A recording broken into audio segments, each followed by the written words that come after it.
கடலும் நண்டும் ஃப்ரெண்ட்ஸா இருக்கிறாங்க.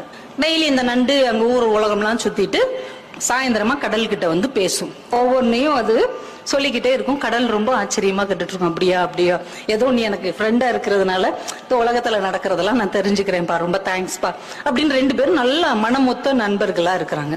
ஆனா இந்த நண்டுக்கு ஒரு குணம் என்னன்னா, அந்த கடற்கரையில அது நடந்து வரும்ல, நடக்கும்போது அந்த கடற்கரையில அதோடைய சுவடு பதியும். அது பாக்குறதுக்கு நட்சத்திரம் மாதிரி அழகா இருக்கும். அதனால அதை நின்று அதை ரசிச்சுக்கிட்டே வரும். தன்னுடைய வலைக்குள்ள நுழையிறதுக்கு முன்னாடி திரும்பி பார்க்குமா, இந்த கடல் அலைய வச்சு அதை உடனே அழிச்சிரும். இது ஒவ்வொரு நாளும் நடக்குது. இது வரவுள்ள படக்கு படக்குன்னு அதை அழிச்சிருது.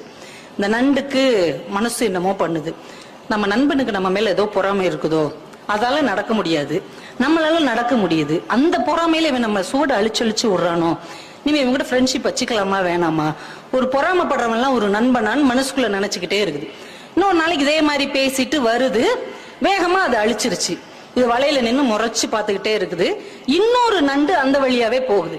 சரி, நம்ம சூடத்தான் இவன் அழிக்கிறான், அந்த எதிரியோட இன்னொரு நண்டோடைய சுவடை அழிக்கிறான்னு பார்ப்போம்னு பார்த்துக்கிட்டே இருக்குது. அந்த நண்டோடைய சுவடை இதை அழிக்கவே இல்லை. அந்த நண்டு ஹாயா நடந்து அந்த பக்கம் இருக்கிற ஒரு வலைக்குள்ள போகுது. இதுக்கு செம்ம காண்டாயிருச்சு. உண்மையிலேயே இவன் நம்ம மேல மட்டும்தான் பொறாமப்படுறான் அப்படின்னு நினைச்சுக்கிட்டு இருக்கும் போதே அந்த வழியா ஒரு நரி வருது. இந்த நண்டு நடந்து போன அந்த சுவடு இருக்கு இல்லையா, அதை அப்படியே ஃபாலோ பண்ணிக்கிட்டு போய் வலையில இருக்கிற நண்டை கவக்குன்னு பிடிச்சி தின்றுச்சு.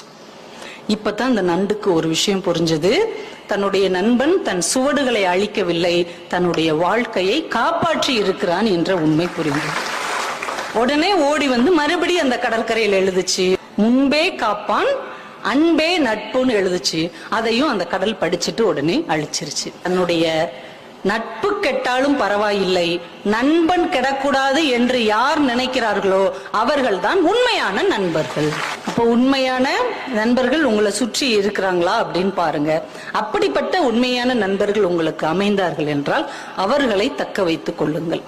ஏன்னா நம்ம வாழ்க்கையில ரொம்ப தடுக்கி விழுகிற இடம் இந்த நட்பாகத்தான் இருக்கும். இந்த நட்பு நல்ல விதமா அமைஞ்சிச்சுன்னா நீங்க வாழ்க்கையில வேற உயரங்களுக்கு நீங்க போக முடியும். அதே நட்பு கொஞ்சம் ஏறுக்கு மாறாக அமைந்து விட்டால் நம்ம எங்க போய் நிற்போம் அப்படிங்கிறதே நமக்கு தெரியாது.